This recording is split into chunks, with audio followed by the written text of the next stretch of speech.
Bueno, Dani, vamos a volver al tema Rosario. Yo alguna vez lo hablé con vos, me había impresionado cuando veía las series de Pablo Escobar, de lo que pasaba tan cerca de Argentina y tan cerca en el tiempo, ¿no? Que era impresionante y duele ver que se puede estar trasladando a lugares de nuestro país. Vamos a hablar con Alejandro Casaglia, es docente universitario experto en terrorismo y criminalidad organizada, delegado del CISEG y asesor de CAPSI, miembro consultor de COT y CARI.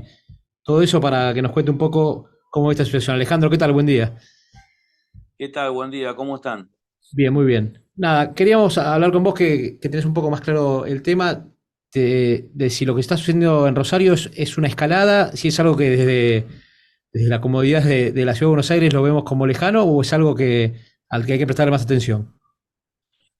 No, mirá, el tema de Rosario no es un tema aislado, es un tema que se replica en todas partes del país. Quizá lo que actualmente estamos viendo en Rosario es un gran, digamos, número de homicidios. Estamos casi en 70 homicidios en 70 días del año, o sea, un homicidio por día, estamos prácticamente.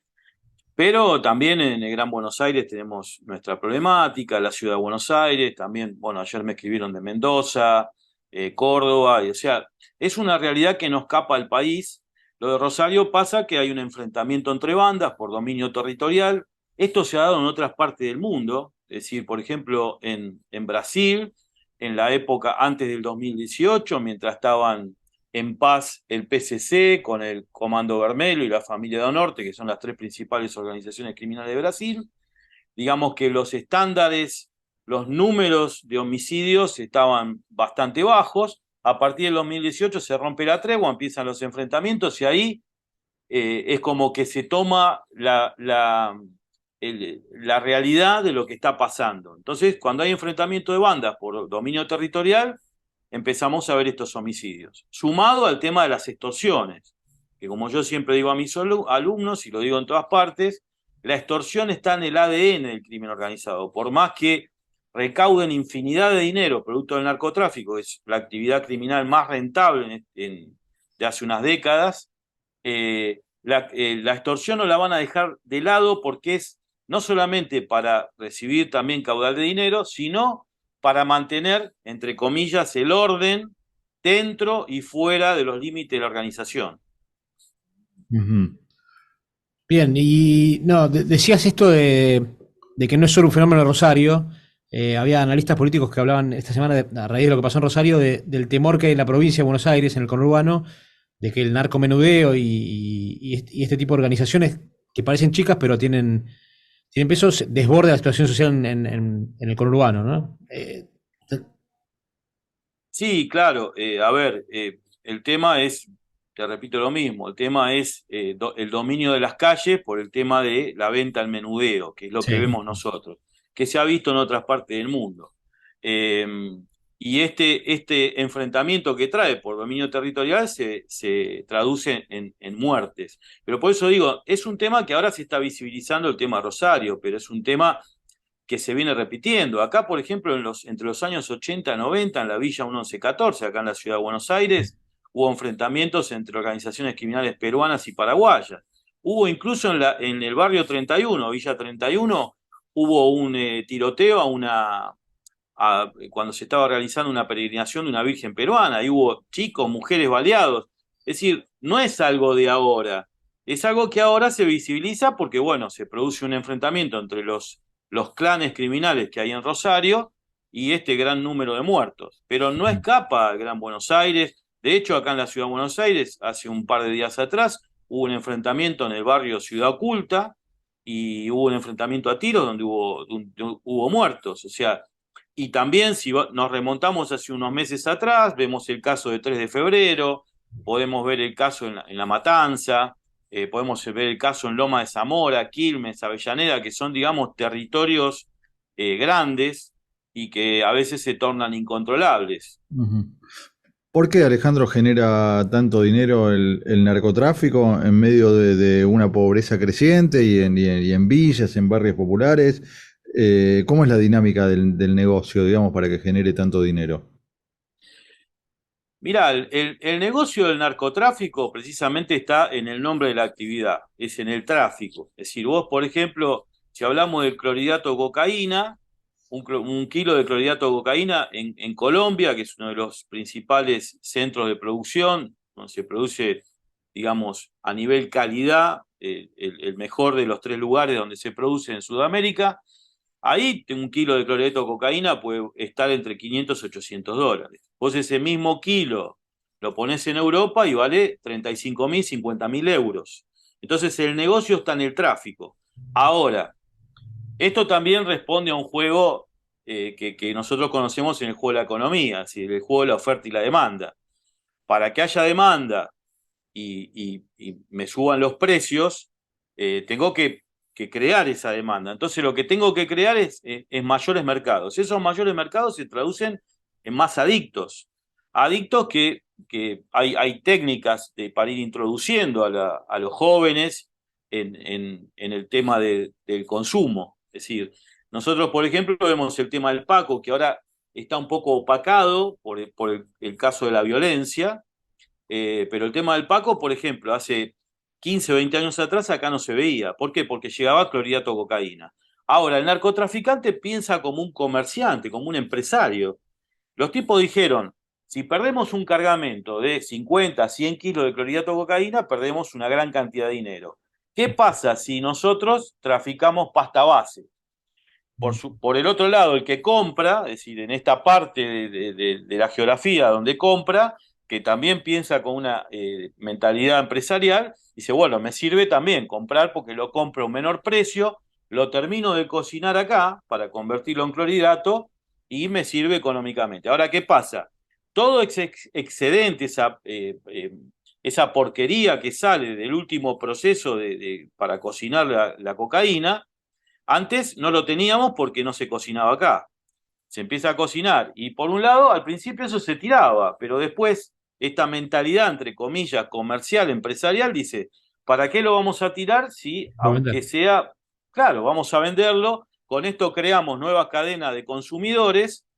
Vos fijate que en algunas villas en algún momento, hace unos 10 años o 15 años atrás, el Paco llegó a valer más que el gramo de cocaína. Es decir, porque esto es una cuestión de que cuanto más demanda hay, el precio sube.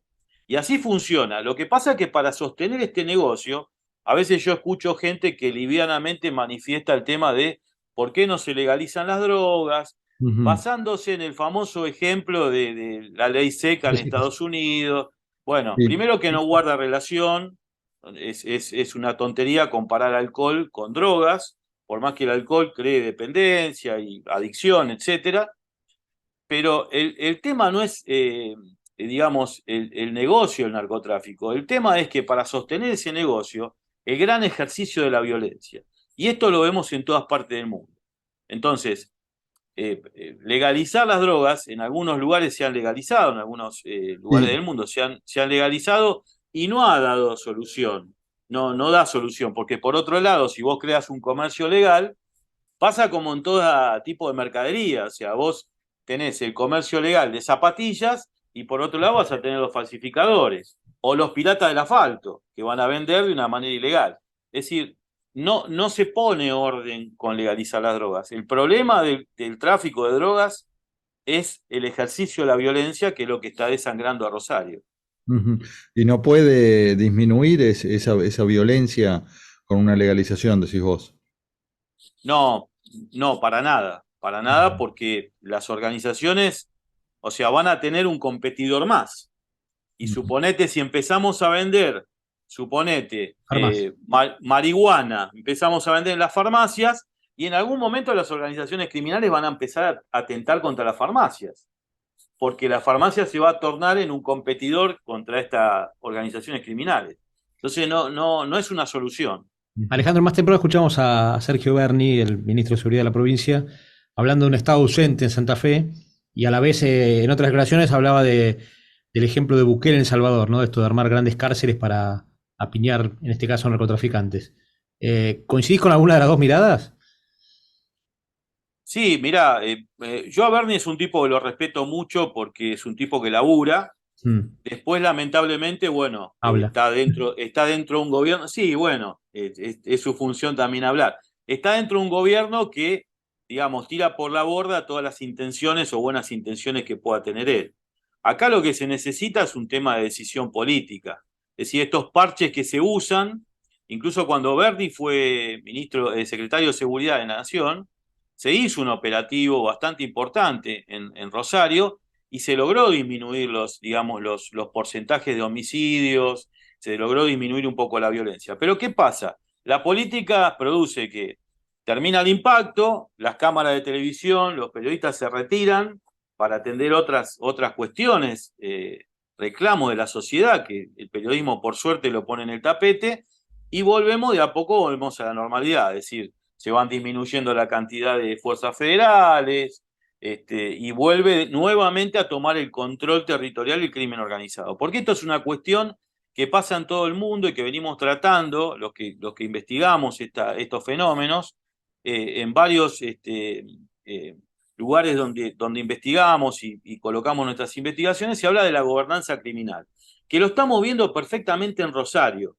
Rosario lo podemos ver también en la provincia de Buenos Aires, en algunos municipios, en algunas villas de la ciudad de Buenos Aires. La gobernanza criminal significa que lo vimos ayer en algunos canales de televisión donde los vecinos fueron y le pidieron a los periodistas que se retiren porque prefieren seguir viviendo en esa normalidad, entre comillas, que provee la administración del crimen organizado, del narcotráfico, a esto. Porque ¿qué pasa? Los vecinos van, hablan con las fuerzas federales, hacen la denuncia, identifican los lugares donde están los búnkeres, quién vende, quién no vende, y dentro de un mes, como mucho, se van todos y el vecino queda a merced nuevamente del narcotraficante. Entonces, lo que prefieren es esta administración, esta gobernanza que establece la criminalidad, donde la gobernanza significa que el criminal lo que hace es establecer un orden que lo ocupa ante la ausencia del Estado. Entonces, por ejemplo, la administración de justicia, como la justicia nunca logra reparar en un 100% las necesidades de la gente que vive en esos barrios carenciados, van a pedir justicia con el capanga del barrio. Es decir, a vos te violan una hija, hacés la denuncia y el violador, sabemos que hay una política abolicionista en el país, etcétera, que es otro tema para hablar. Entonces, ¿qué hacen? Van a pedirle al narco. ¿Y el narco qué hace? Se encarga de hacer justicia con el violador.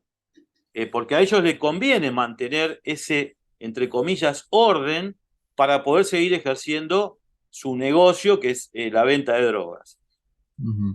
Sí, está tan enquistado que es muy difícil sacarlo, ¿no? Sí. Muy difícil correrse de ahí. Sí.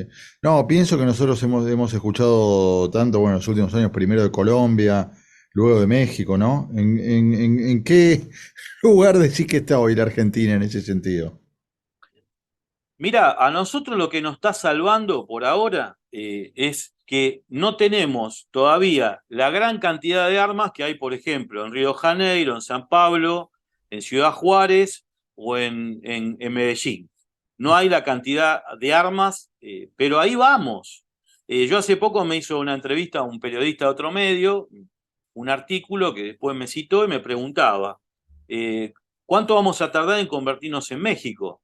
Y yo le decía, todo depende de la política. Si seguimos con esta política de inseguridad, porque no hay política de seguridad, y si quieren ahora lo podemos tocar ese tema, en 5 años vamos a estar convertidos salvando las distancias, digamos, geográficas, culturales, etcétera, va a ser muy parecido a lo que pasa en Río de Janeiro, lo que pasa en Ciudad Juárez, o lo que pasa en alguna ciudad violenta, o lo que pasaba en Centroamérica antes que llegara Bukele, por ejemplo, a El Salvador. Yo estuve en El Salvador en 2009-2010 y era tremendo, o sea, la gente no podía salir a la calle, vos con cualquier persona que hablabas, todos tenían algún asesinado en la familia por parte de la Mara Salvatrucha o la Pandilla 18. El enfrentamiento a las calles, los tiroteos eran diarios por este enfrentamiento entre estas dos grandes organizaciones que tenían tentáculos y vínculos en todas las colonias, que las colonias son como las villas nuestras. Los colectivos para atravesar por una calle que tenía dominio de algunas de estas dos organizaciones tenían que pagar la renta, el peaje, la coima. Vos para ir a hacer un mandado, tu esposa para ir a hacer un mandado, los chicos para ir al colegio tenían que pagar peaje. Es decir, era un gran descontrol. Llega Bukele, que ojo, Bukele no es mi ídolo, porque en los últimos días me han dicho algunos, ¿lo admirás a Bukele? No, tengo grandes diferencias con Bukele. Pero en política de seguridad, el tipo manifestó una voluntad política por solucionar el tema de seguridad.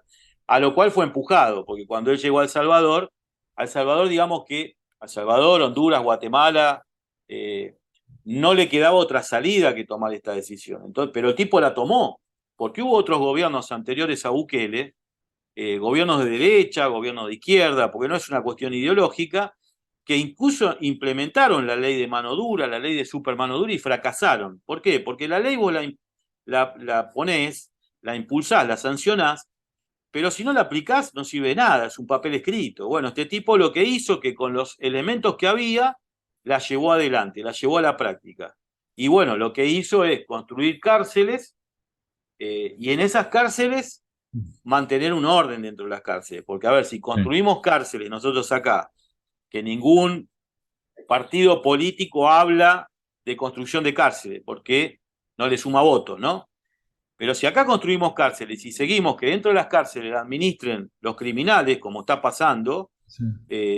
No hay inteligencia criminal, los tipos tienen celulares mejores que los que tenemos nosotros, tienen internet, el gobierno se preocupa porque haya banda ancha dentro de los penales y cuando a nosotros nos cortan la luz diariamente, es decir, la Bueno, pero política tiene que ser algo serio. también Bukele ha metido presa a decenas de miles de personas y según se denuncia, muchas sin pruebas, muchas simplemente por ser familiares de, eh, así que muchas Sí, que no se saben dónde están.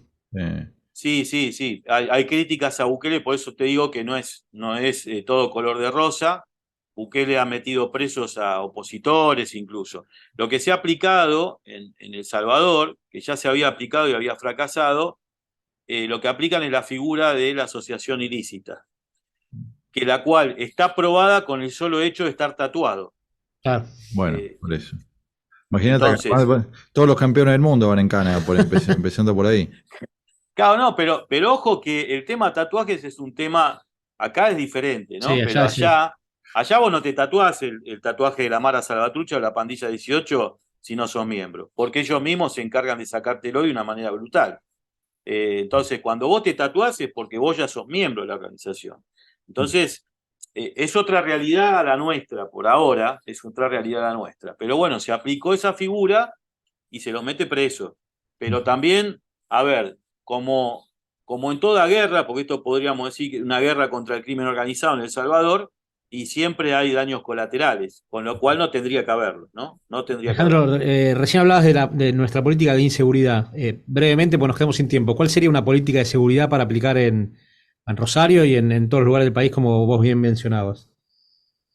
La política de seguridad, primero, es que la seguridad no la manejen los políticos. Es decir, la parte operacional de la seguridad no la manejen los políticos. La tiene que manejar la fuerza de seguridad, que para eso se han preparado. Tienen excelentes conducciones, tanto Policía Federal como Gendarmería, como Prefectura. Tienen gente muy experimentada que tienen. Lo que pasa es que a esa gente hay que darle el respaldo político que creo que ahora no lo tienen. Y por otro lado, los puestos, los lugares a ocupar en los ministerios, en la Secretaría de Seguridad, tienen que ser ocupados por gente idónea, no por improvisados. Nosotros tuvimos una ministra que era antropóloga, como antropóloga era Genial. fenomenal, pero de seguridad no sabe nada. Entonces, ojo, en el gobierno anterior también hubo un chef ocupando un lugar en algún lugar del ministerio. Entonces, lo que hay que hacer es profesionalizar la seguridad y después dejarle la parte operacional a los que saben y darle respaldo, ¿no? Durante el gobierno anterior, por ejemplo, la ministra Bullrich le dio respaldo a la fuerza de seguridad. Recordemos el caso Chocobar, recordemos el caso de Maldonado y otros casos más, le dio respaldo a la fuerza de seguridad. Entonces las fuerzas de seguridad, al sentirse respaldadas, trabajan con mayor comodidad. Y no ahora que los mandan a Rosario, hoy estaba escuchando, no tienen ninguna orden clara, es decir, lo único que van a hacer es presencia, la presencia no sirve. Si los metes en los barrios peligrosos, va a haber enfrentamientos armados entre las fuerzas de seguridad y los criminales, ¿y quién va a bancar eso en el caso de que haya muertos? Entonces, tenemos que ver, eso serían políticas de seguridad, reimplantar la inteligencia criminal, construir penales, terminarla con la justicia garantista, o no garantista, sino abolicionista, ustedes fíjense que uno de los detenidos sospechados por el asesinato de este chico había sido condenado en 2020, a mediados de 2020, con 15 años por un triple homicidio. Y estaba en la casa cumpliendo condena con una tobillera. O sea, eso no es una política de seguridad seria. Tal cual.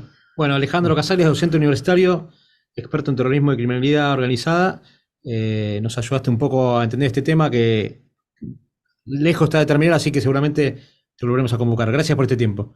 Como no, al contrario, gracias a ustedes por la invitación.